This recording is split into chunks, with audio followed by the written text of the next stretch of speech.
Okay, so since you guys have your second check-in tomorrow night, Thursday, April 9th, I thought we would do just a little bit of review and I would go through the first 3 lines again.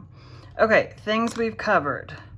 Use a piece of paper under your hand while you're drawing so that you do not get this pencil marking. I don't know if you can really see it, but let's see if I can get the light on it. Pencil marking that I have all over my hand because I'm not obeying my own rules. You want to make sure that the tops of your letters all hit at the same spot or extremely close to the same spot so that your eye generally sees it as the same. And this with this particular font, the A's and they don't necessarily hit the same, but you want the bottoms of the parts of the letters that don't do like a funky thing to all hit it the same. So as you can see, it does that. That keeps it straight. You want your edges to be exactly the same. This one is a tiny bit off, but not enough where it's worth redoing. These are pretty close. Sometimes if I am a little bit off, I might take my E and kind of go like that or something just to make it a tiny bit longer to fix that. So your eye sees it as the same. So I've been going through, I'm looking at the Bramello font. This is the Dolly Parton quote. And I'm kind of going back through and tweaking some of these letters that I hadn't fully finished. So again, you're gonna write it out the way that I have it.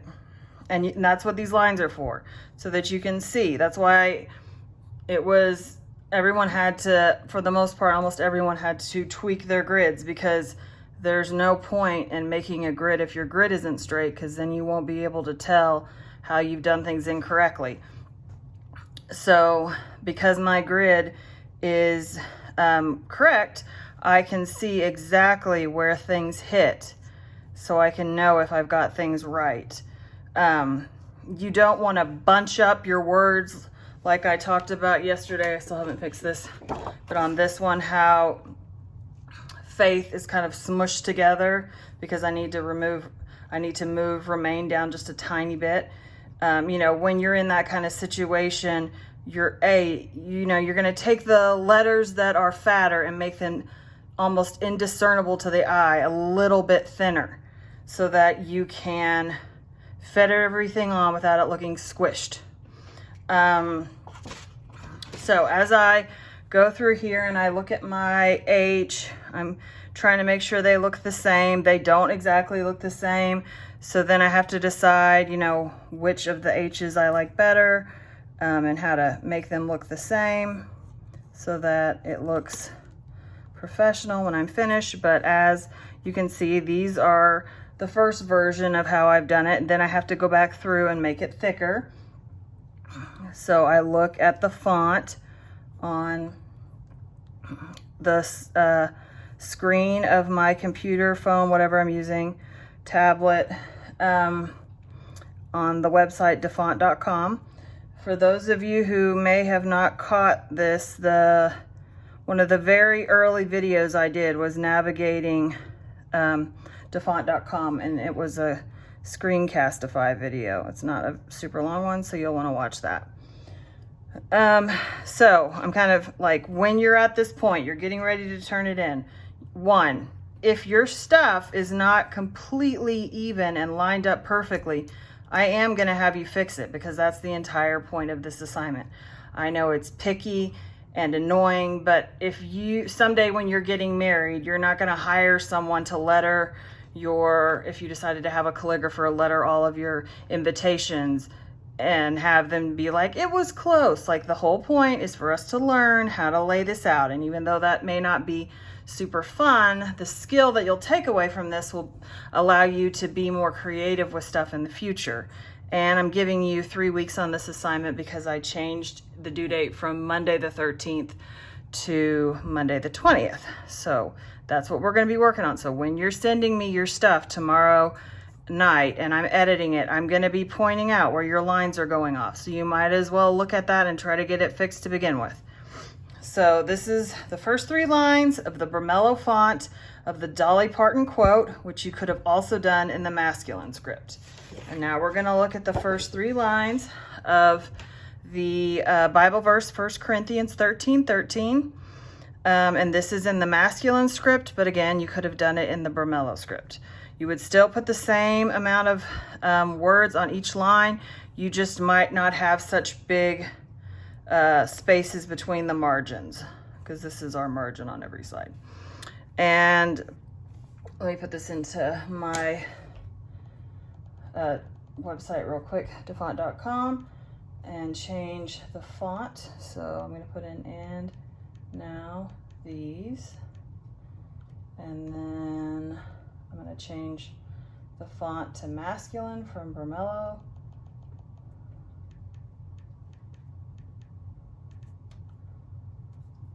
Okay.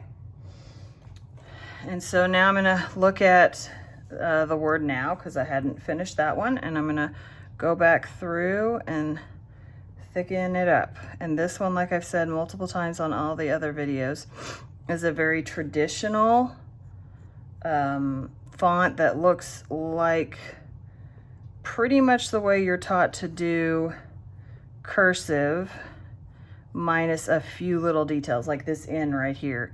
It loops down more than you would learn when you were learning cursive, but the rest of it is pretty similar. So this is definitely an easier font for those of you who find this assignment to be a bit of a challenge, or if you know you have like terrible handwriting, it might be better to try this font for your first attempt than the Bramello font, which is really difficult. Unless you just want to, then go for it. So I'm kind of tweaking my O, going back through, widening it out where it needs to be widened out. Doing my little loop right here, which is a little bit different than the style of the font.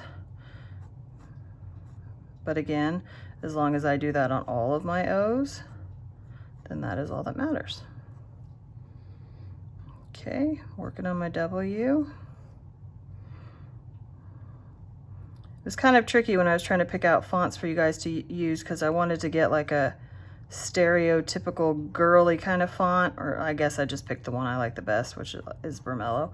And then I wanted to get a more masculine font, and even though this is called masculine script, I'm aware that it's not insanely masculine. But the tricky part was most of the more masculine scripts either looked like they had used, you know, like a type of printer, and I don't mean like a printer, like a style of printmaking, I guess is what I'm trying to say, which is hard to replicate with your hand.